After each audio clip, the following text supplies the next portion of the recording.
Welcome, everyone.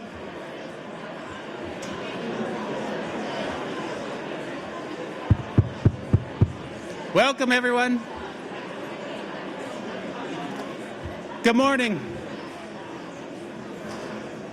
Good morning and welcome to the first annual National Research Conference on Firearms Injury Prevention.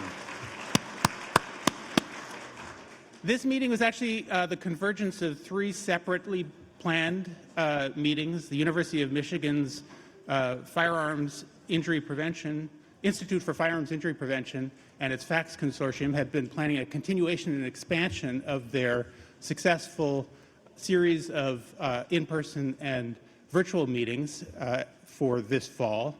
The RAND and the National Collaborative on Gun Violence Research had been planning an extension of its successful in-person and virtual meetings.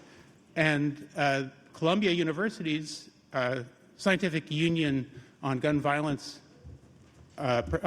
Scientific Union on Reduction of Gun Violence.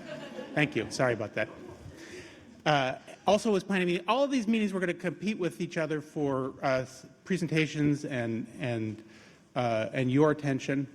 And so obviously the thing to do was to combine them, and we're very glad to have been able to do that with the support of the Eunice Kennedy Shriver National Institute on Child Health and Human Development, which has been supporting the FACTS Consortium all along. And then we were joined by the Centers for Disease Control and National Institute of Justice, which I think has been super helpful for expanding participation in this meeting and drawing attention to it.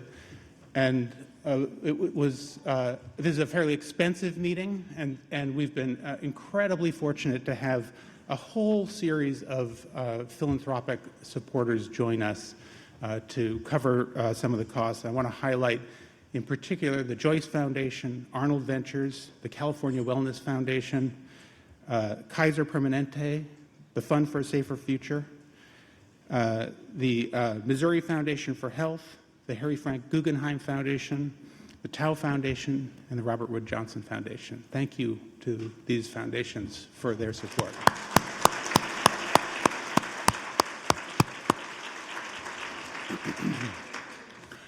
The conference also would not have been possible without the support of a lot of you who have served on the Executive Planning Committee and other committees. I'm not going to list everyone, all the faculty and researchers and sponsor representatives who have participated in these meetings. They are listed in the program, and I encourage you to thank them if you see them.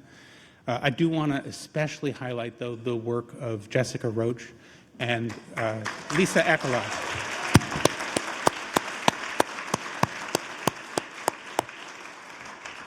Okay, I'm Andrew Morale. I didn't say it. I'm one of the co-chairs of the meeting. I want to introduce Rebecca Cunningham, a second co-chair of the meeting. You'll hear from Charlie Brannis, the third, tomorrow. And I'm so happy you're here. Welcome.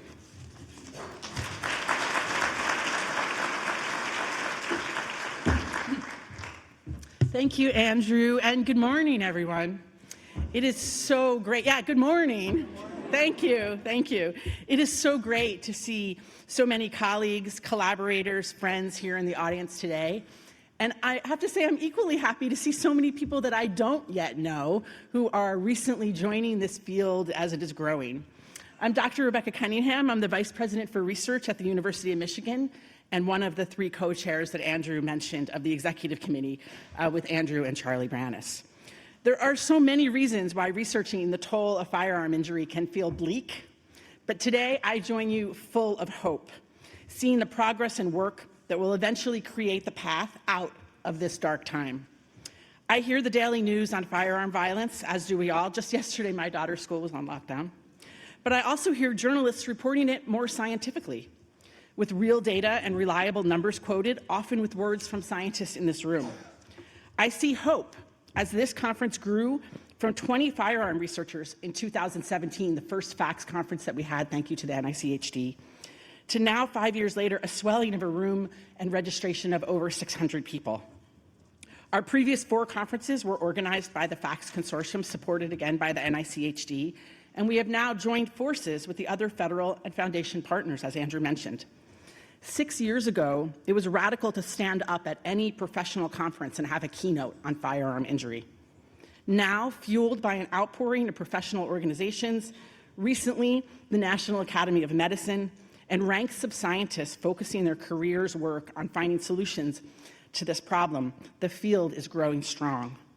6 years ago, a new scientist could not find funding for the study of firearm injury prevention. Now, training grants, K awards from the NIH, CDC, NIJ, the many foundations represented here today, offer career paths. 5 years ago, we had just a handful of scientists presenting pilot data, hopefully. Now we have 2.5 days of rigorous science with overlapping meetings that I'm sorry are not all taped, but we'll do better for next year, yeah. We all understand that the science has not yet decreased the toll on firearm injury across the nation. But we also understand that without the science and the scientists, there will be no one to count the injured and create a path forward. So the growth of this field and the science is the path forward, and that would be you are the path forward. This conference gives so much reason to hope. We had an incredible response for our call to science. We have over 260 presentations by 230 individuals representing more than 34 countries, because this is indeed an international issue, and 34 states, 4 countries. This week's conference will also feature work representing more than 20 research disciplines, including medicine, public health, anthropology, business, economics, criminal justice, law, sociology, social work, political science, and engineering, and more. This is so important because it will take all of these fields and new collaborations across these fields to create the change that we need. The Science Committee has spent untold hours organizing the scientific programming, a challenge made more difficult by the outpouring of abstracts we received, which is a great problem to have, to highlight the diverse perspectives, disciplines, and focus areas in the field of firearm injury prevention. On behalf of the Conference Executive Committee, I want to thank all of the presenters who will be showcasing their science over the next 2 days, as well as all of the committee members who volunteered in hours and hours of work to put this together. I am so pleased to share that this year, as we manage this field's growing pains, a really great problem to have, we collaborated across multiple agencies and universities, as Andrew noted. I know at times for you it was perhaps clunky to be receiving information in your inbox from multiple sources as we shared the tasks across our universities and organizations to organize these days together.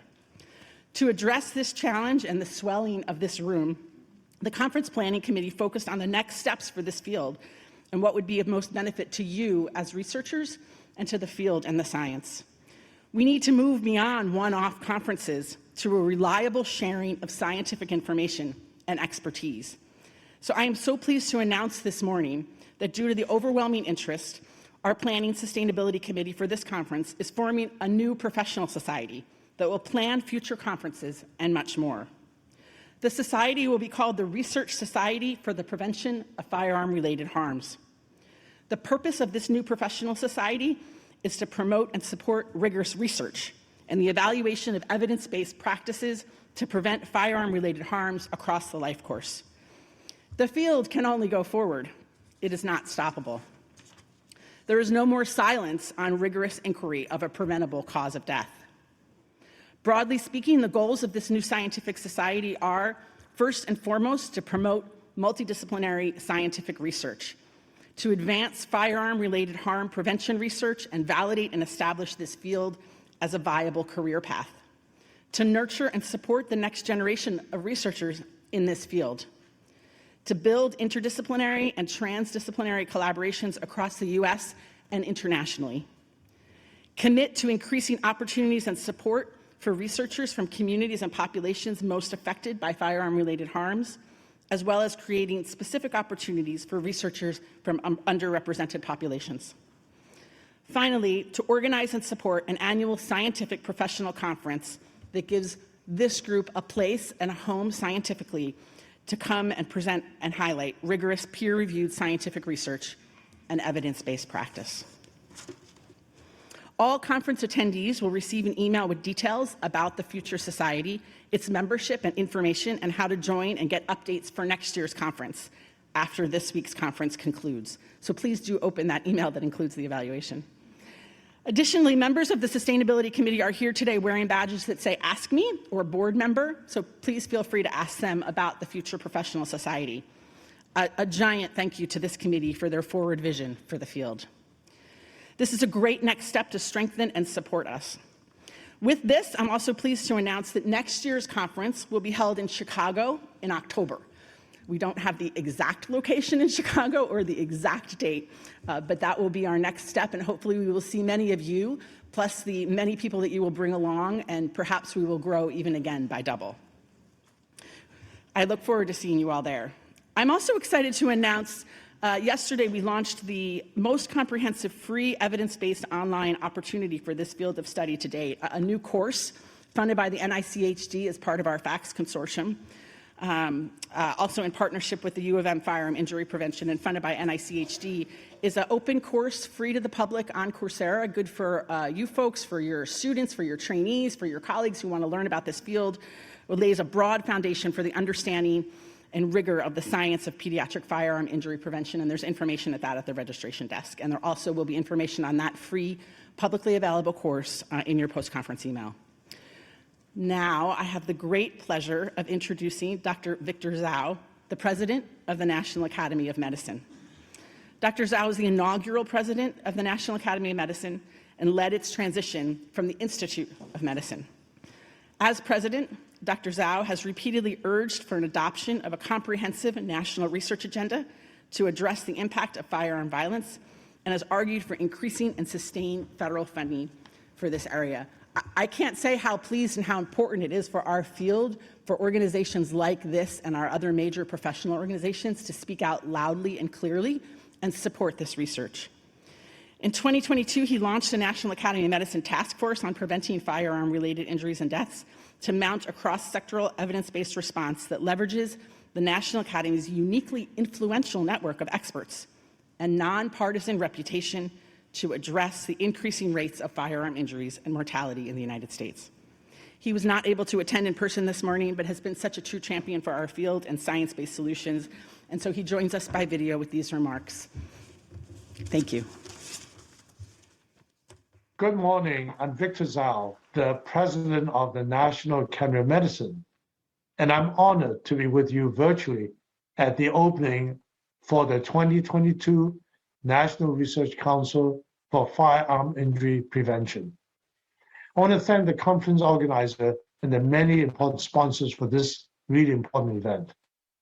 I'm also glad to recognize a few people, several of you, who are actually in the audience and be speaking, who participated in the 2018 workshop hosted at National Academies. The workshop was on health systems interventions to prevent firearm violence and injuries and death. But also some of you who also participated in the workshop early this year at National Academies on facilitating integration of firearm injury prevention strategies into healthcare. In particular, I'd like to extend my gratitude to Dr. Rebecca Cunningham, who invited me to be with you here today. You know, Rebecca is a member of the conference executive committee, but she also co-chairs the recently established NAM Firearm Violence Task Force. So thank you, Rebecca. We're lucky to have her leadership at the NAM and the leadership of her elsewhere, but a leadership of all of you attendance today to focus on this very important issue. Firearm violence is one of the most pressing public health challenges of our time. It accounts for a large majority of homicide deaths and over half of all suicide. The impact of firearm violence is felt not only by those directly affected, but their entire surrounding communities. The effects are not only medical, but also emotional, behavioral, and financial. The annual societal cost to US alone is well into the billions. Unfortunately, certain communities are affected disproportionately by firearm injury and death.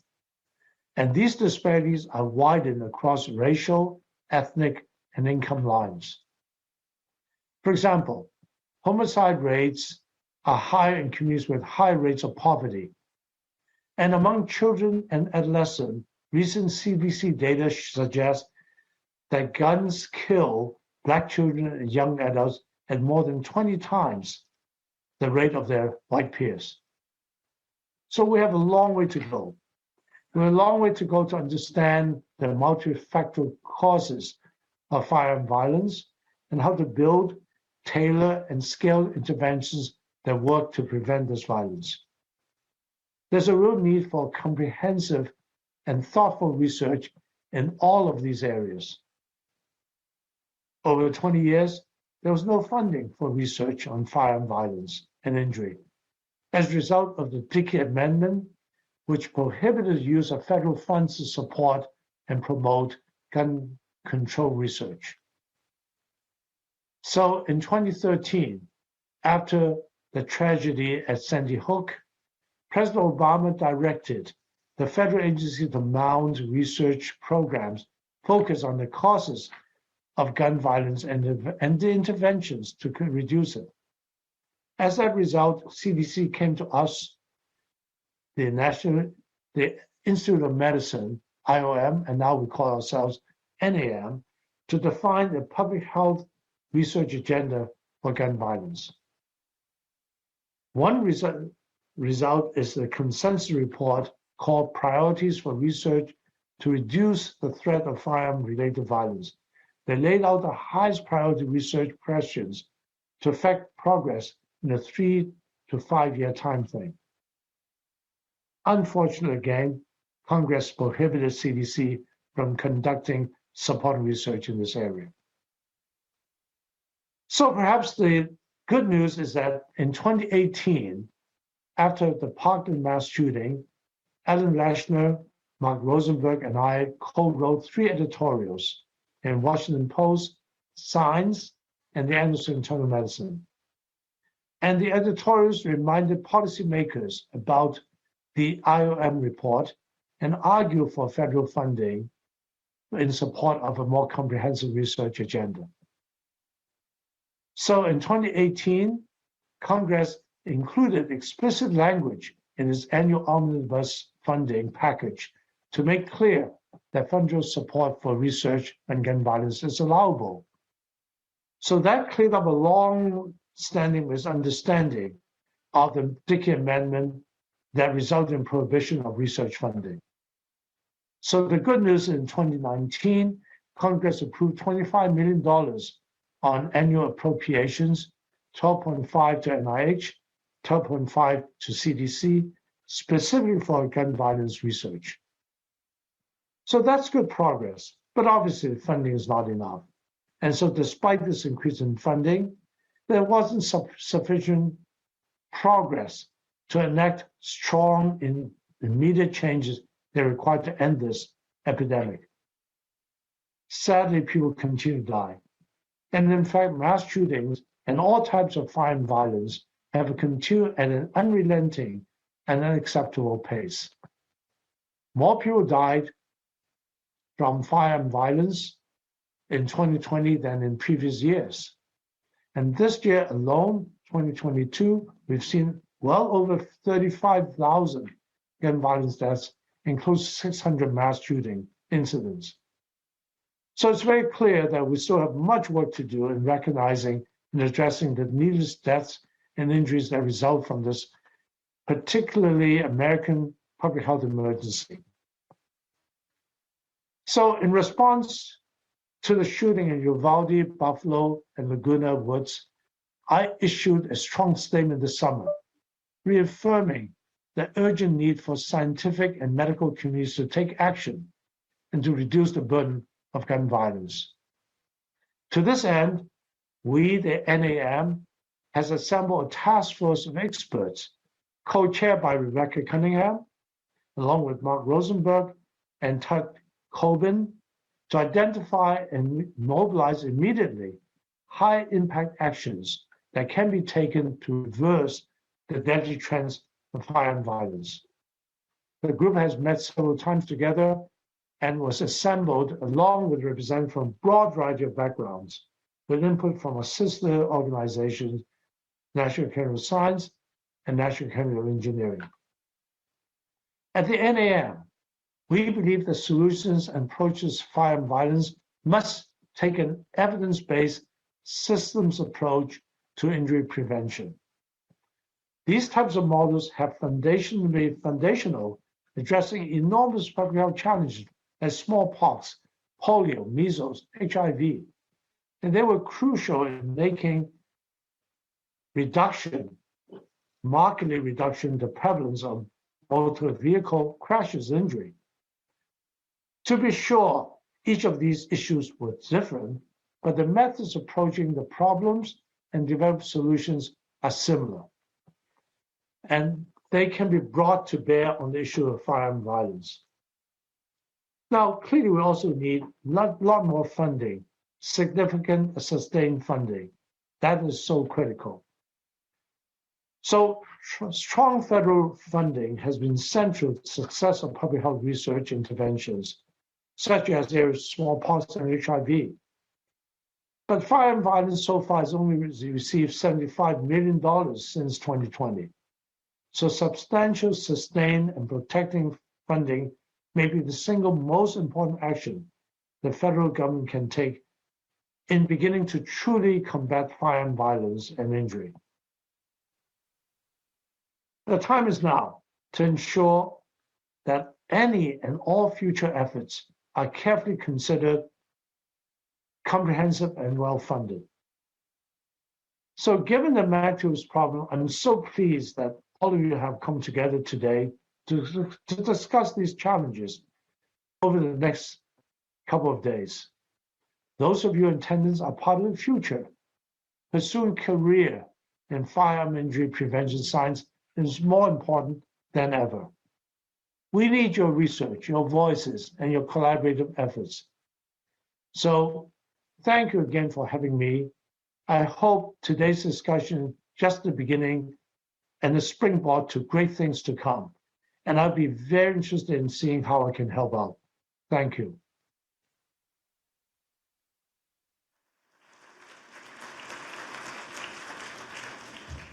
Thanks very much, Dr. Zhao.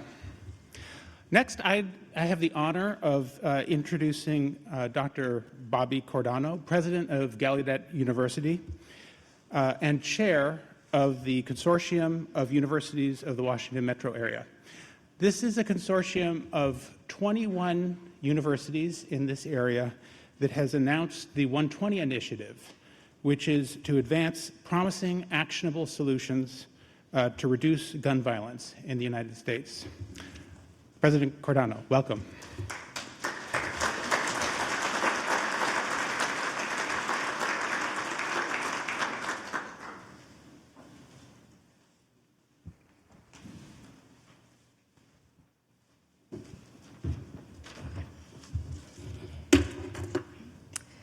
Are there any deaf individuals that are over there? Signing individuals who are not able to see me with the podium that is right next to me? Anybody who signs in the room who can't see me?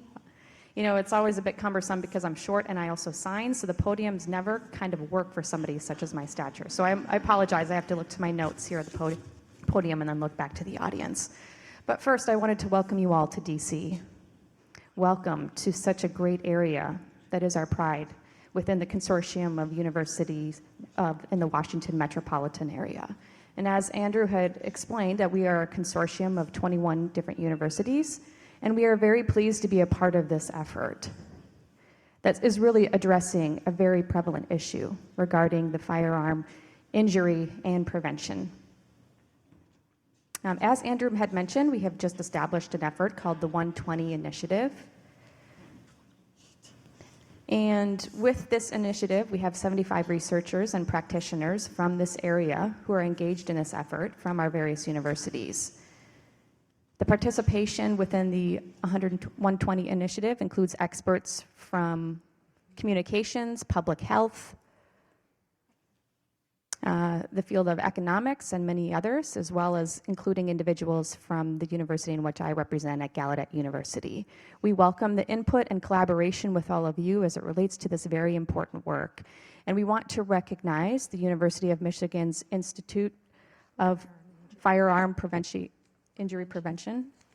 And then we also have the Columbia Scientific Union for the Reduction of Gun Violence, and then the National Collaborative on Gun Violence Research, and the RAND Corporation. Thank you for this wonderful conference. And as another side note, I wanted to mention that on behalf of all of the presidents that are a part of our consortium, we wanted to recognize how important it is for our universities to be a part of the nation's policies and conversations about what we can do to be able to offer solutions for our country for this most pressing problem. And we are very proud to have the 120 initiative. And we're hoping that this is going to be the beginning and laying the groundwork of a stronger presence for universities to be more deeply engaged in our country's public health and public challenges that we're all facing every single day. So thank you all for all of your work on this really critical issue, and we wish you the best conference over the next few days. Again, thank you very much.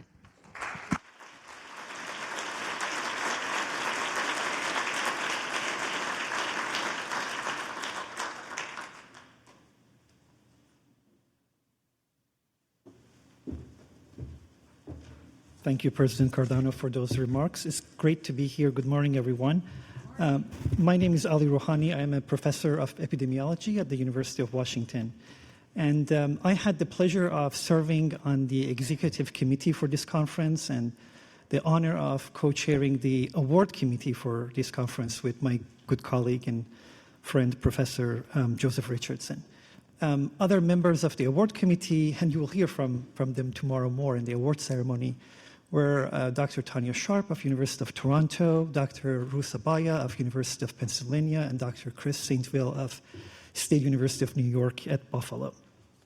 So we were extremely lucky that a couple of thought leaders that they were at the top of our list in terms of the keynote speakers for this conference, they agreed to join us. And for day one of the conference here today, I have the honor of introducing Dr. Deborah Prothrow-Stith.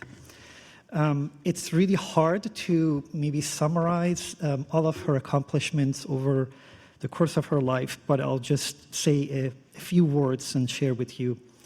Dr. Deborah Prothrow-Stith is the Dean and Professor at the Charles Drew University College of Medicine.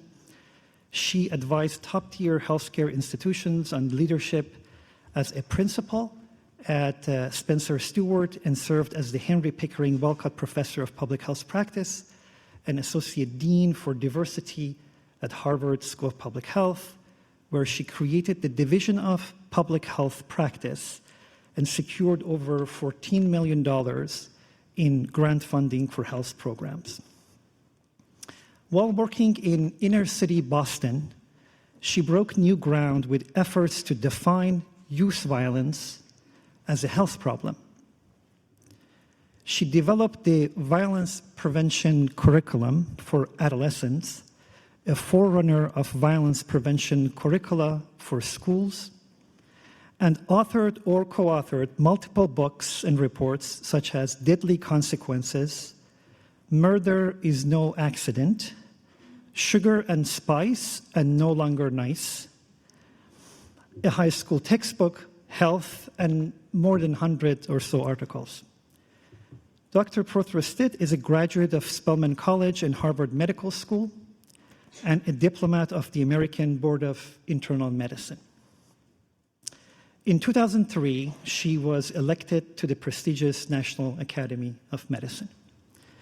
She has received 10 honorary doctorates, and in 2017, she was named Woman of the Year for the 2nd District by the LA County Board of Supervisors. Today, Dr. Prothrow-Stith will be presenting Violence Prevention, Lessons Learned for the Last 40 Years of Public Health. Please join me in welcoming Dr. Prothrow-Stith.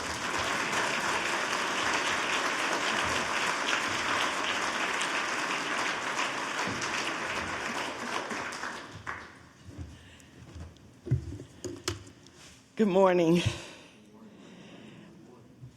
I have to begin, obviously, by thanking all of those who organized this event, all the funders, Andrew, Rebecca, Ali. I even have to mention Tanya Sharp. She and I worked together a long time ago on some of these issues.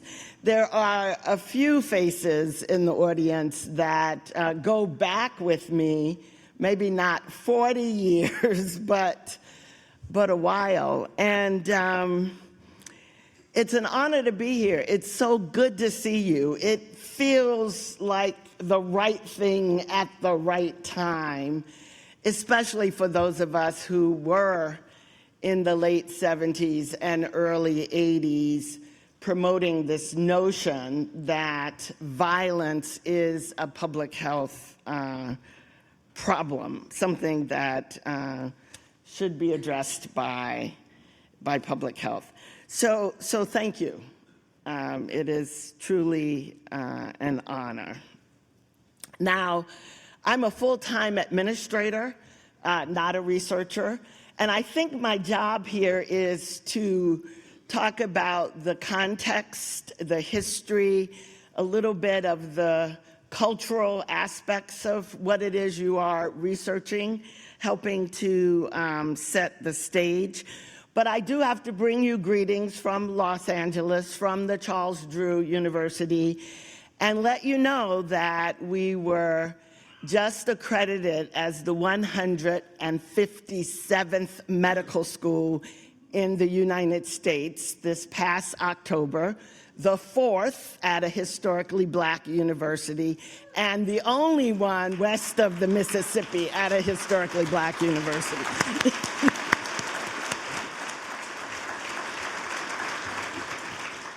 So we've been a little busy,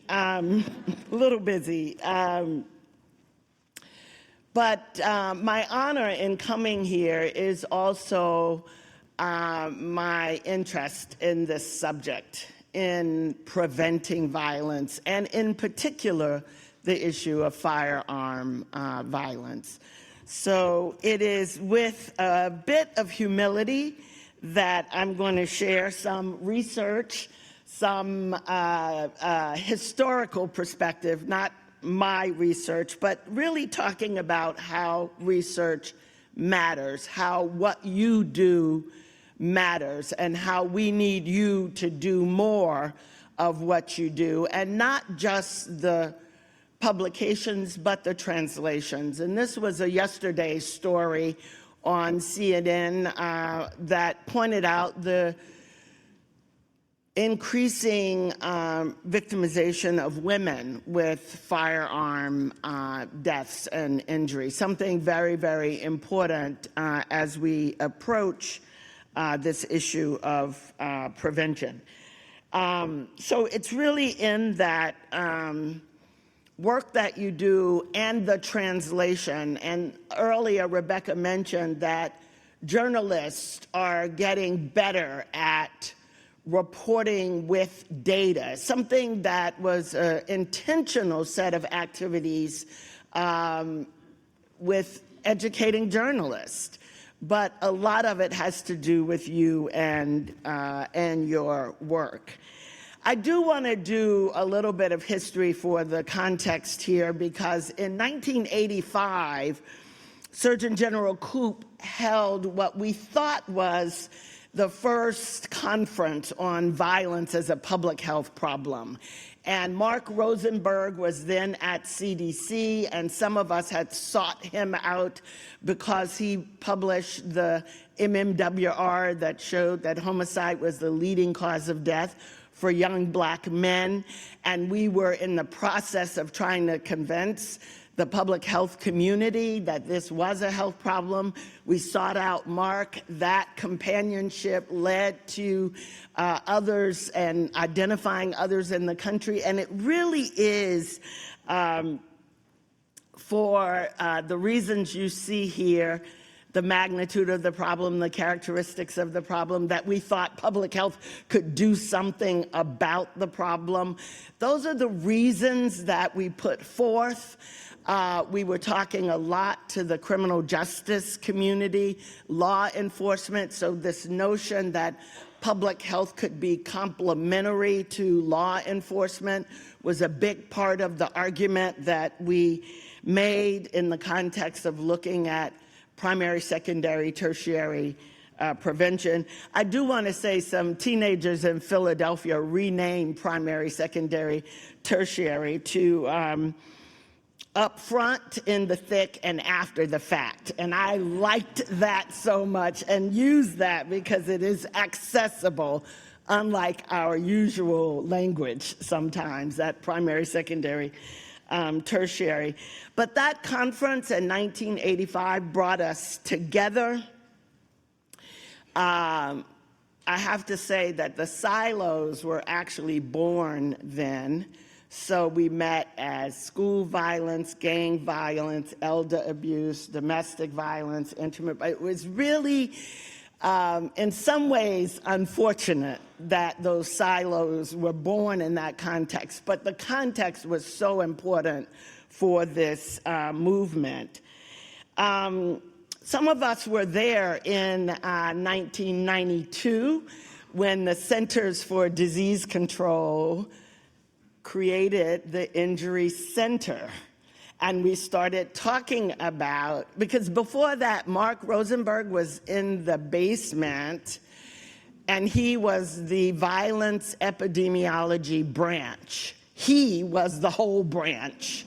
So that was in the early 80s. He and Jim Mercer, others really worked at CDC. By 1992, the Injury Center at CDC was born, and unintentional and intentional injury became part of our language and our work together.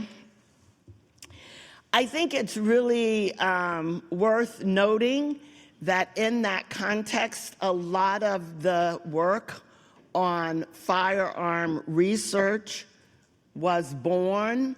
A lot of very good work began, and it is worth recognizing some of those who did that work. It's also those who experienced the lack of funding, the Dickey Amendment personally. And I want to say thank you to them, but also let you know that they're there. And some of them got intimidated out of the field. And I remember our conference in Iowa that CDC hosted, where the gun lobby, NRA, had a line of people at the microphone, about 50 deep. And that ended the conference because no other questions could be asked.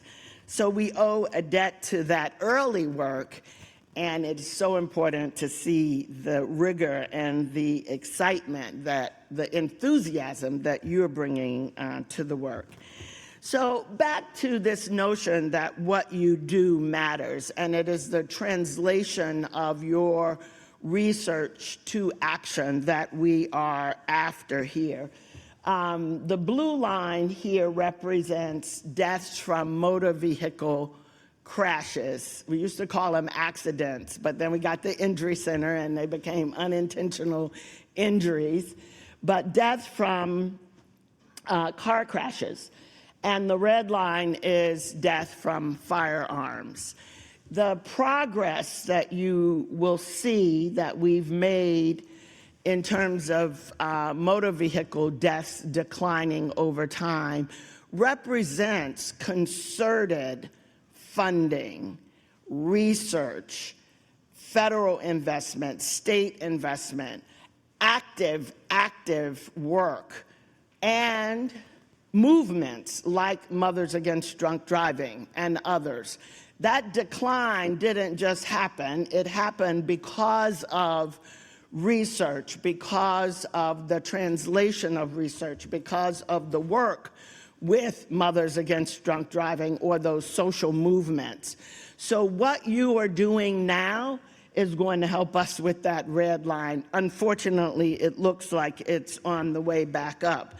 I don't agree with the New York Post a lot, but this headline certainly captured for me some of the problem.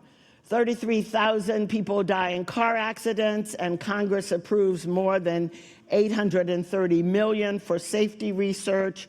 33,000 die by guns, and these frauds sign off on a paltry $5 million. What you do matters. Intentionality is what we need from our political officials. We're beginning to get that again.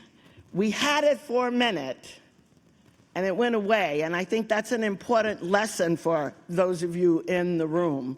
With the passage of the Violence Against Women's Act, we had momentum with the work that was done on firearm injury. We had momentum.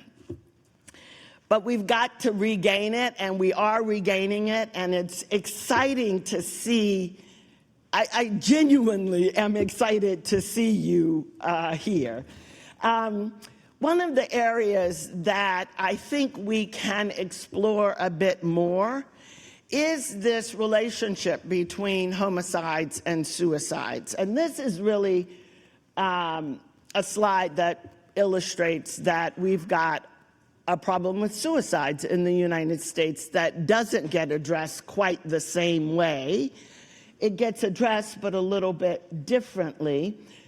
Firearm suicides are usually about twice the firearm homicides, something that surprises the public often because of what's in the news and what we read. Interestingly, firearm research offers us the opportunity to bring together what's really different communities and the opportunity politically to address some of the funding and other sources that we must address. With adolescents, firearm homicides and firearm suicides might be more similar than we think. Interestingly, I've heard youth workers say things like, you know, it doesn't surprise me that he killed somebody because he didn't really care anything about himself. Well, not caring about yourself, if we had a clinical approach to that situation, might trigger thoughts of depression and other strategies and approaches. Adolescents, precipitating event,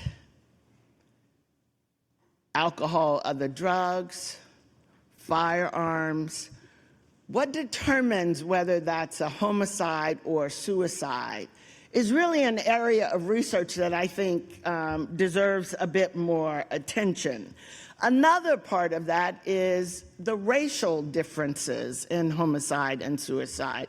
You see here on your left, in the lighter color blue, the representation of gun deaths by homicide among blacks, among African Americans. And on your right, you see the representation of the percentage in the darker blue of gun deaths by suicide.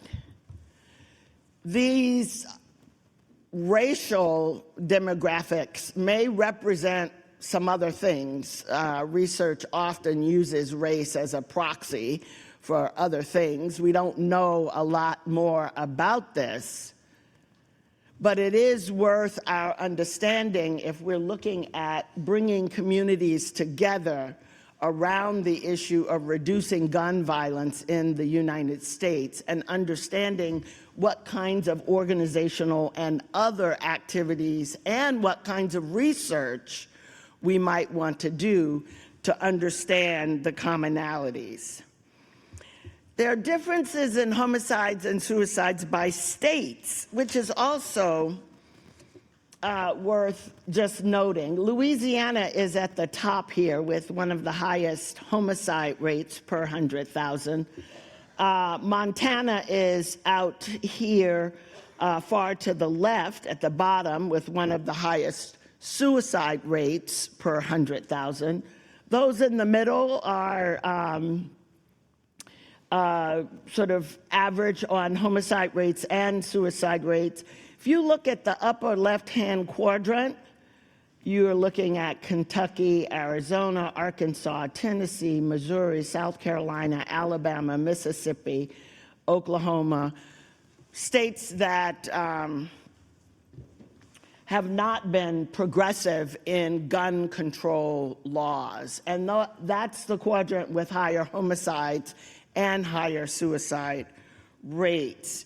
What we do matters.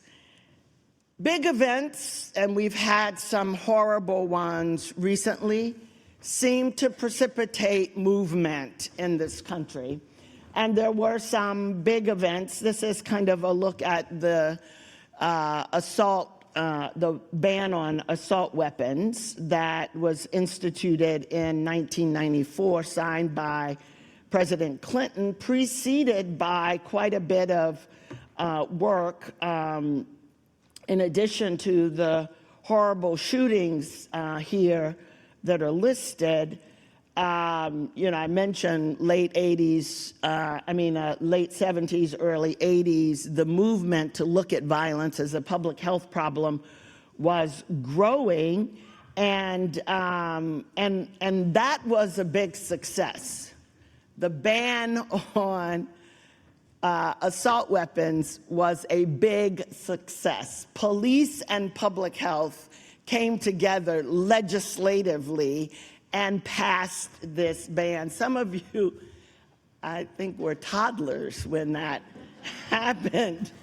But it's important to know that it did happen, because it's important to know that your work can matter.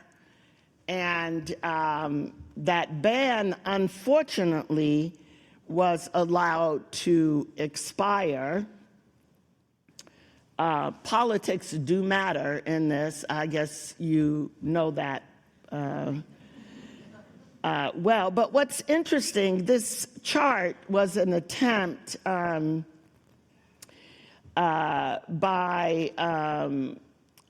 published in Mother Jones, to look at that 10-year period and try to say something about it. And that's what's in gray on this chart.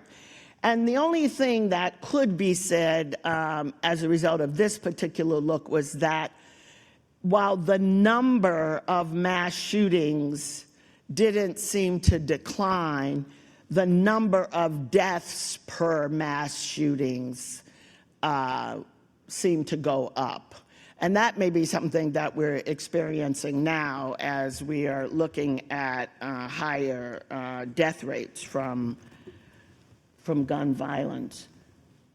But then in came the Dickey Amendment, and this was a backlash. Let me be very, very clear. There was a concerted effort, good research like Tale of Two Cities around Firearm coming out of epidemiology and public health, organized activity. Surgeon General Koop, a Republican, hosted the 1985 conference. Assault weapon ban passed 1994. Dickey Amendment, 1996. The impact, we are just recovering. We are really just recovering from the impact of that line item veto in the CDC budget that took out $2.6 million everywhere the word firearm was. That money was vetoed. it is, I think, a point made that, you know, we are now getting back. And I love that Washington Post article, now the government is funding gun violence research, but it's years behind. So that's what you and I have to do, is get our research out, get our voices heard, write the op-ed pieces so that that behindness can change. And I'm really optimistic here, not only because of the effort around red flag laws, but state level efforts that have set the stage for federal activity. I was particularly impressed with this look at counties in the United States, over 3,000 counties, and the conclusions here that it matters what your gun laws are, but also if you are near a state that has strong laws, you are a little bit better off than if you are in a state without strong laws, but next to other states without strong laws. Very interesting piece of work there. This state-by-state look at this is something that we have to understand. This is a, MSNBC, but based on research report of firearm deaths per 100,000.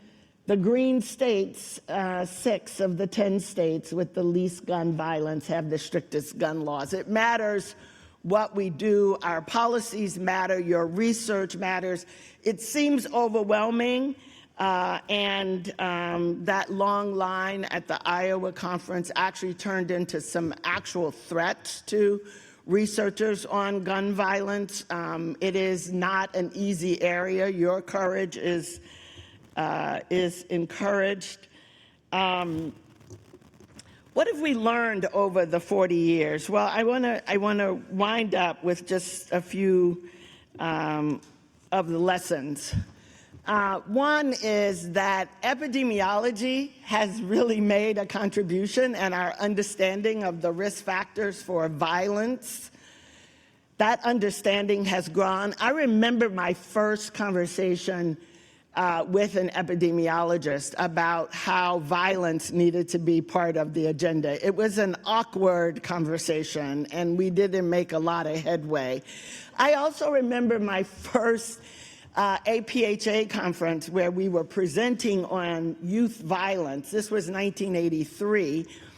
It was an adolescent session with 6 presenters, 5 on teenage pregnancy, and we were sandwiched in there talking about youth violence. Now, like this meeting, you go to APHA, an injury, an intentional injury, there are hundreds of sessions.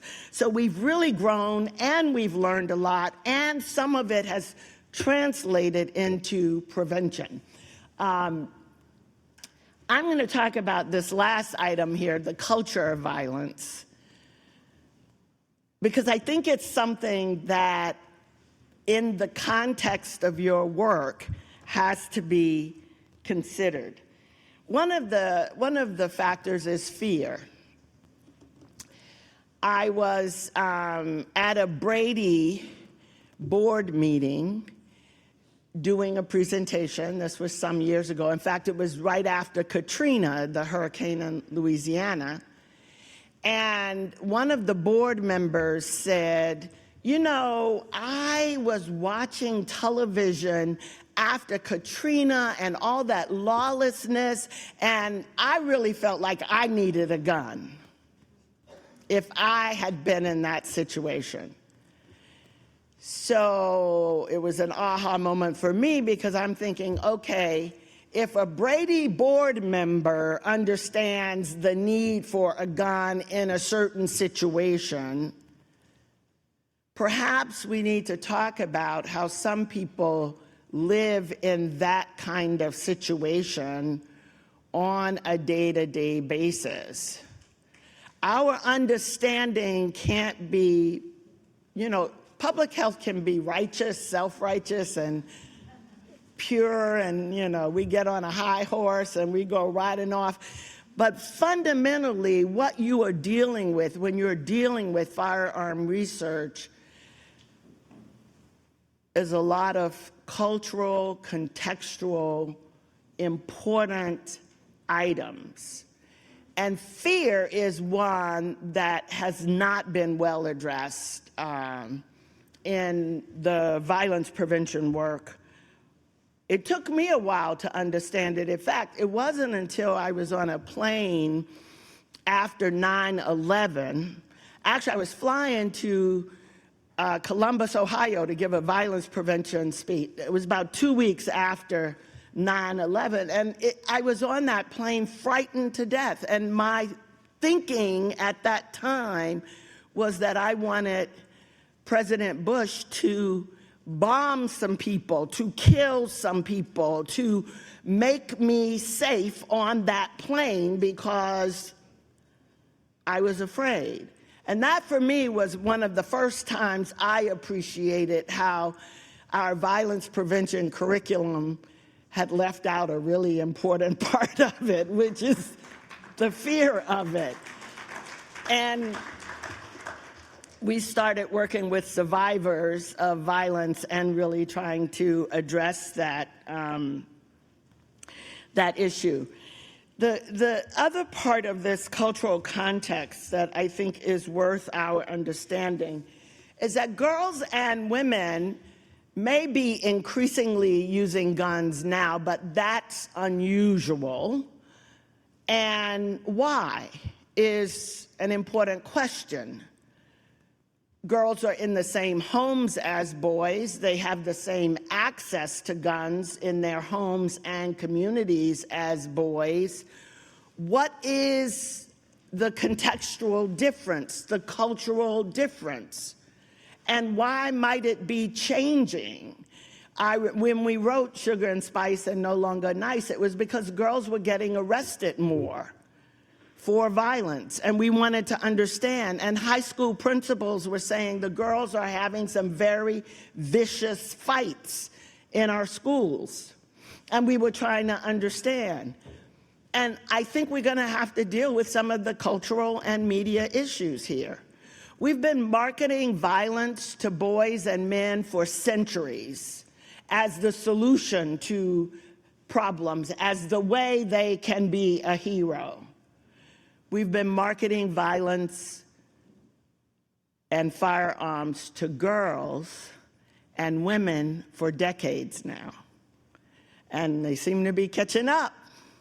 I don't know, one of the things that I remember about the Sugar and Spice is I thought,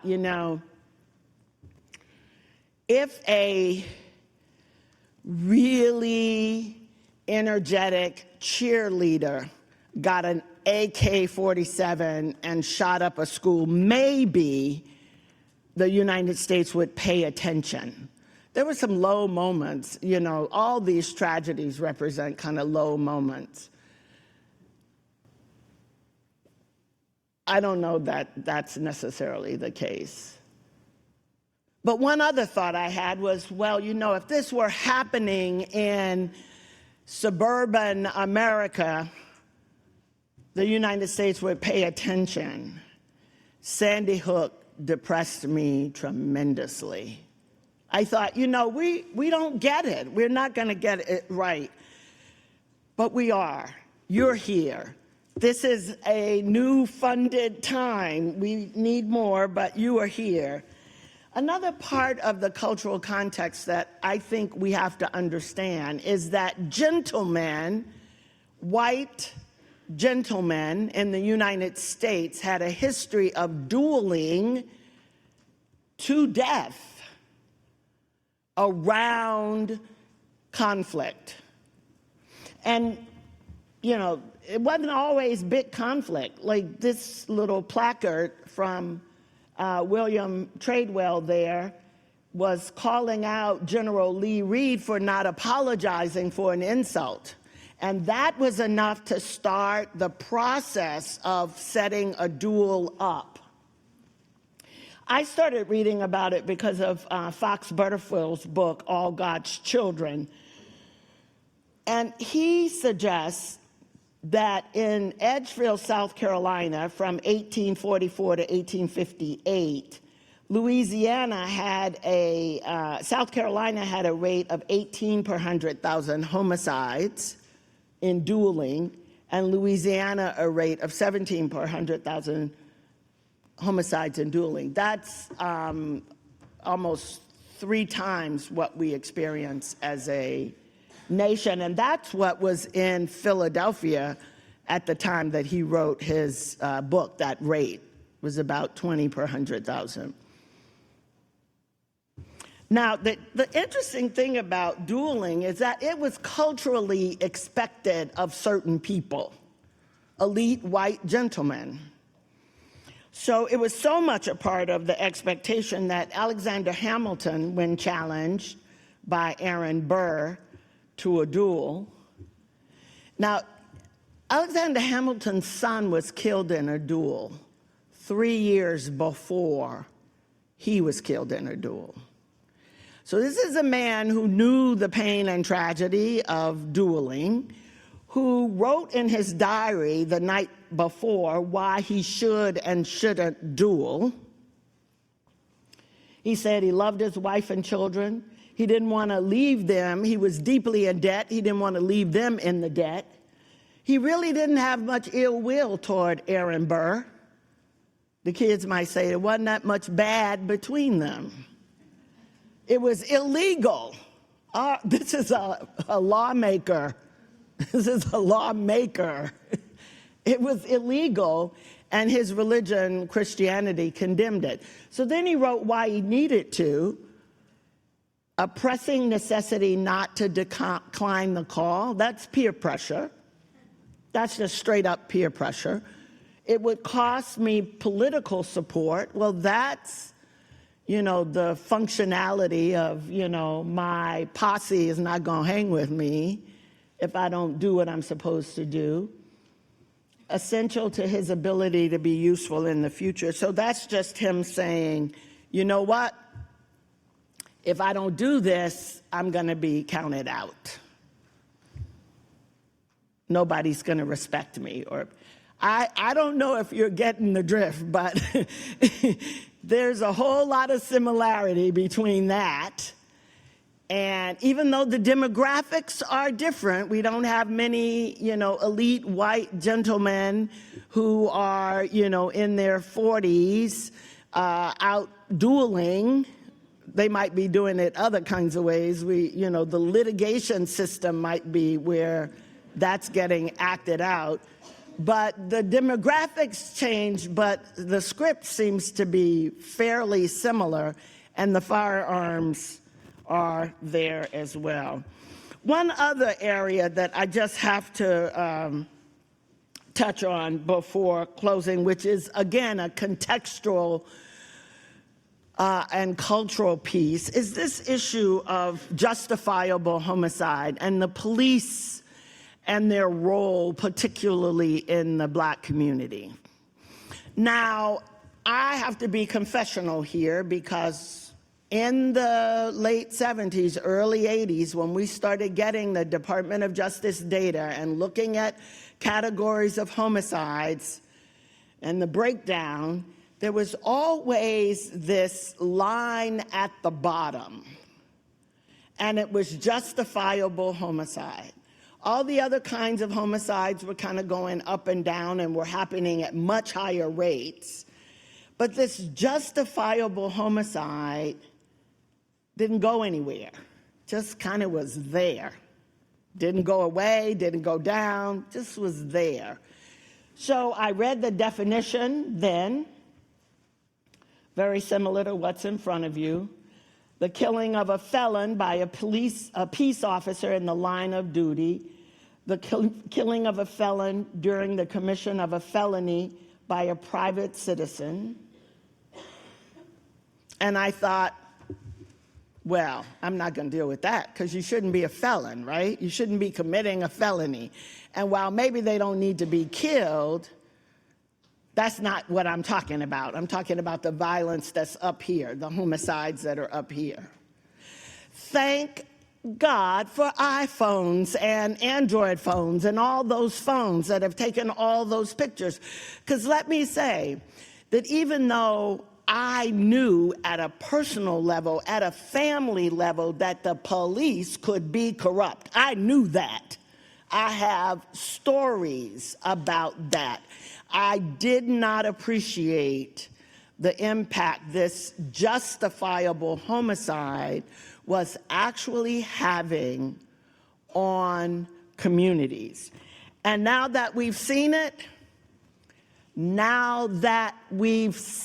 it, we need to understand it. Because talk about I need a gun in Katrina.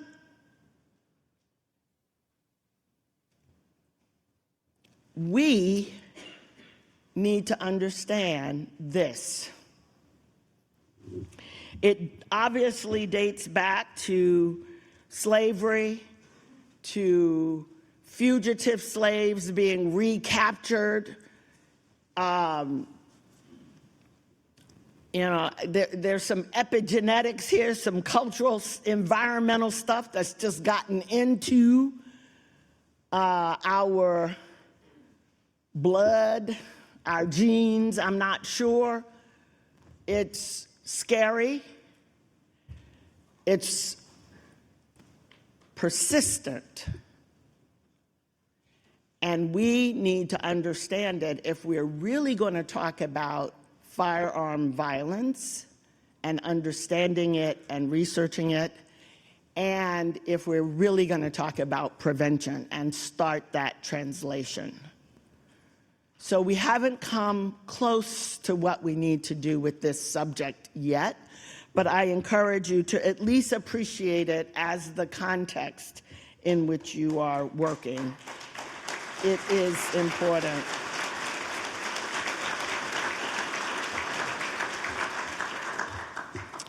So, what we do matters. Physicians, back on the case. Epidemiologists, back on the case. Researchers, social service, back on the case. Even Florida passed a gun bill because those teenagers got excited and said, you're going to do something. We're not going to just let you off the hook.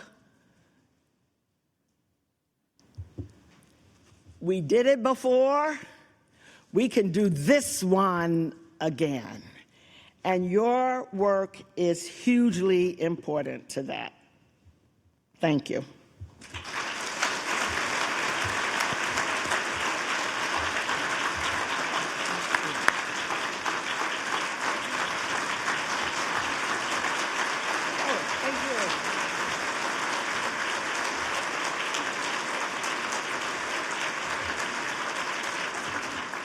I think Ali's going to come and we're going to do a Q&A or a comment. I really am here to learn and get back in the fray a little bit. Yes, exactly. Thank you so much for those remarks, Dr. Prothrow-Stith. So I'm told that you could raise your hand, and there are individuals in the room with handheld mic that they could come to you and you could ask your question from Dr. Prothrow-Stith. So please raise your hand and people will come to you.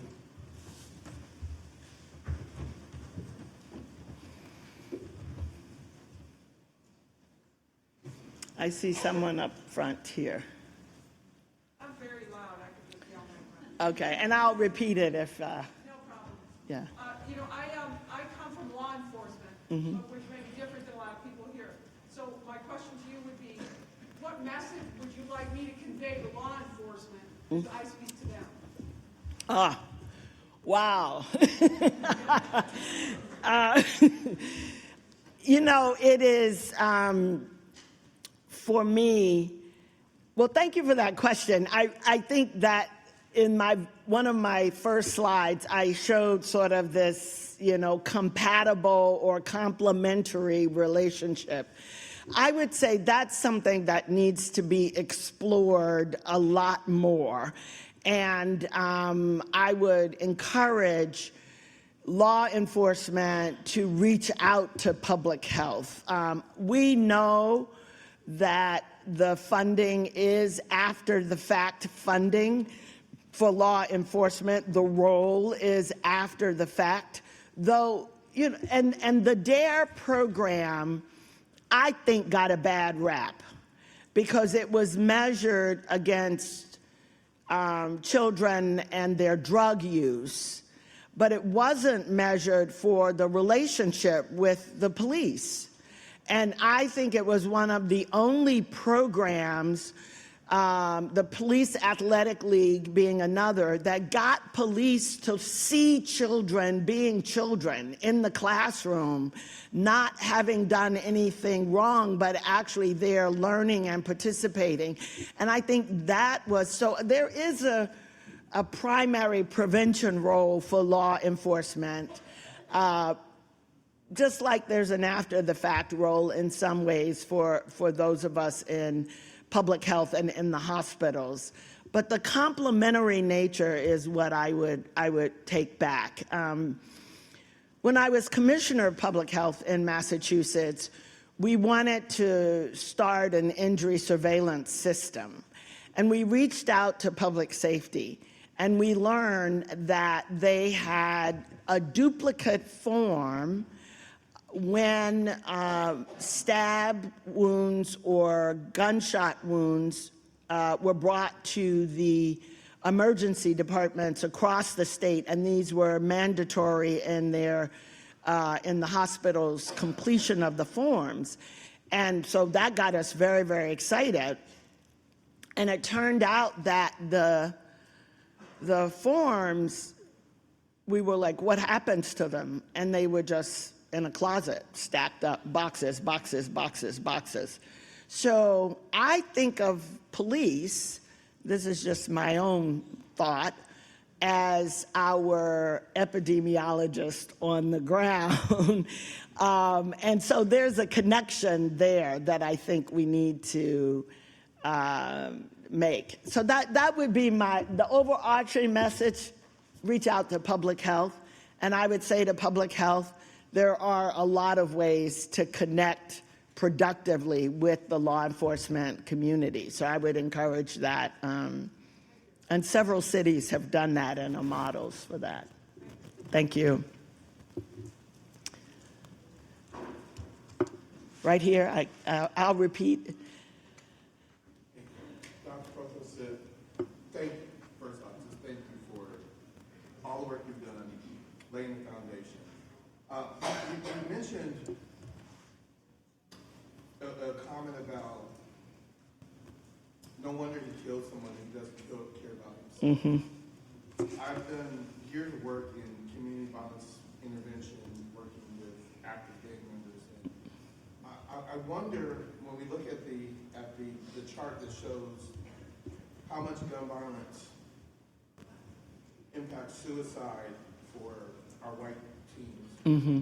and how much homicide impacts our black teens, and wondering with this idea of if a person doesn't care about themselves, they're more likely to be reckless or engage in dangerous, violent behavior. Can that be associated with a form of suicide, like suicidal ideation, this reckless, violent behavior, not really caring about oneself? Could we label that as suicidal behavior? Mm-hmm. So this is a hard question to repeat because it was said so eloquently, but in the back, do I need to repeat it? Because I can try. I think the essence of it is there a way to label the not caring about yourself that is found in many adolescents that are victims or perpetrators of homicide as depression and suicidal behavior? And I think the answer to that is yes. I think race and class have so created an other in our cultural context that it's hard for us to cross that bridge. It is hard for us to look at the young black or brown male who's been hanging out on the street, not performing, arrested sometimes, as the same as the young white male who's been bullied and depressed and sitting. I think we researchers, professionals, practitioners, we have to get over that hump. It's a similarity that I think we need to understand, based and grounded in our humanity. The same thing with this dueling issue. I said what's changed are the demographics, but a lot of the script is exactly the same. I was presenting this to the city council in Philadelphia, and one of the council people said, well, you know, the difference is the duelers were defending their honor, and these kids don't have any honor to defend. That was literally the response. So the other that we put around ourselves, and I learned this from survivors. We did a lot of work with parents whose children were murdered. And I watched black and white and socioeconomic differences and ethnic differences come together in a tragedy that was just unspeakable, but it literally brought their humanity to the table. And I have a constant prayer, which is that we do not have to experience tragedy at that level personally or as a community before we get past this otherness. But that is, your question just opens that right up, because those kids are the same. There are differences, obviously, but if you really start looking at some of the developmental issues, some of the friend issues, some of the substance use and drug issues, the accessibility of guns, I mean, this thing is it's something we need to address, because that's a leadership agenda that our work demands. If you're doing violence prevention, getting past that otherness and looking at those similarities, I think is huge. Thank you for that question. Yes. That loud, so I'm going to try to use the mic. You've done a really great job of, I think, giving us an overview of how far behind we are in some ways, and we're really catching up in terms of the research. And I do research in New Orleans around firearm suicide prevention, and have really spent a lot of time listening to people and learning things like what you're talking about, that if you just talk about locking up firearms separate from ammunition and secure firearm storage, and you're not taking into account the neighborhoods people live in, the homeless veterans are put into housing in neighborhoods where they often don't feel safe and want to have a firearm at hand, or that if we talk about gun violence, and that's the umbrella term we use, and we're really talking about suicide prevention, that firearm owners and Second Amendment rights advocates don't, you know, that sets them off and immediately puts us on the wrong footing with them. So I think one of the other places we're really far behind is in sort of participatory action research, collaboration, community-based participatory research, getting people at the table, the kind of, you know, nothing about us without us mindset in public health. We're really behind there. And I wondered if you could talk a little bit about that and what you see as maybe some ways we can move forward to catch up there as well. I think that's a really important question, and it reminds me of intentional efforts to make that happen in the youth violence prevention centers that emerged out of the injury center at CDC. And first, I would just encourage everyone to be intentional about that.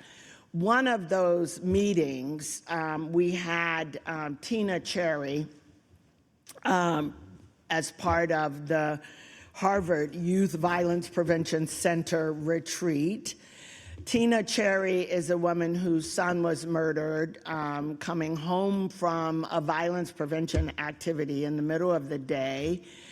And she taught me and us so much in her pain and in her anger and in her effort to be productive and in her becoming a leader. And at the meeting, she said to us, and this was a couple of decades ago, she said, well, you know, I wish you would do some research on siblings, because I have 2 children, and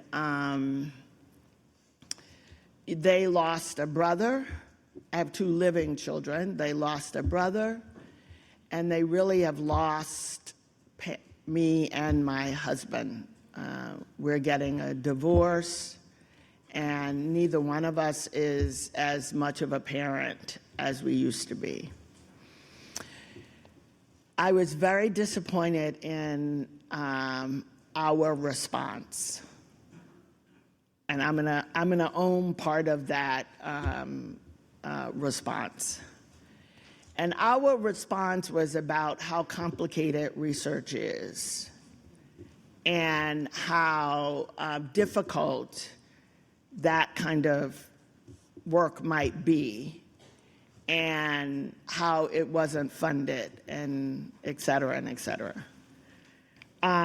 We have to be intentional in order to do what you are suggesting, and we have to be willing to listen and share the power in that dynamic, which in some ways means sharing the funding or the access to the funder, so that, because if the funder had said that, we'd have had a different response.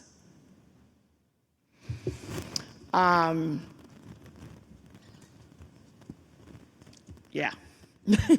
I'll leave it there, but it's, you know, this room demographically doesn't quite look the way it should, and the research will be the better for it. It, you know, took me, I guess I'd been working and doing classroom education for a long time when my aha moment around fear occurred at 9/11. At least a couple of decades I've been involved in that, and I'd left out fear.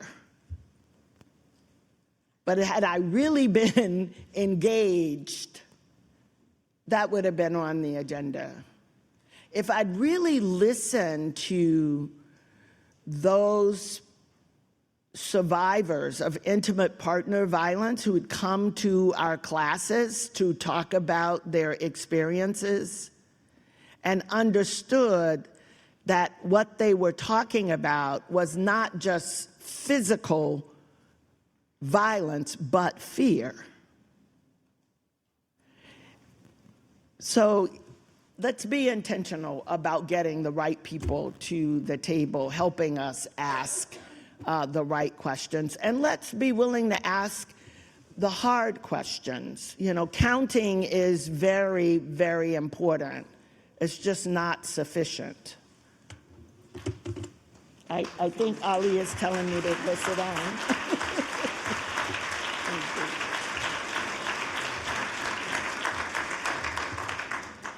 I think probably there are other questions, but we have to wrap up this session. That has been a wonderful, wonderful morning session.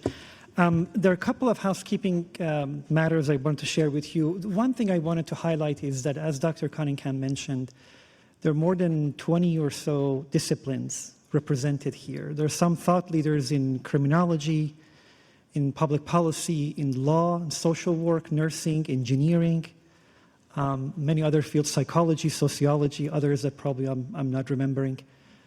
So I think this is a wonderful opportunity in the next 48 hours or so to connect and network and really, truly understand the power of multidisciplinary work. So I'm personally very excited about learning from other colleagues in other disciplines. If you are attending the mentoring session during lunch today, please make sure that you pick up your table assignment from the check-in desk. You've probably gathered you need to wear your badge because there are badge checkers around this hotel in this area. So please make sure that you will wear it at all time. I wanted to encourage all of you to attend as many sessions as you can. I know some of them are really difficult to choose because they are competing. In the back of your booklet, there is a map that you could see where to go next. And I think the next session starts at 10:15. I hope that you'll have a great conference, and see you soon again. Thank you very much.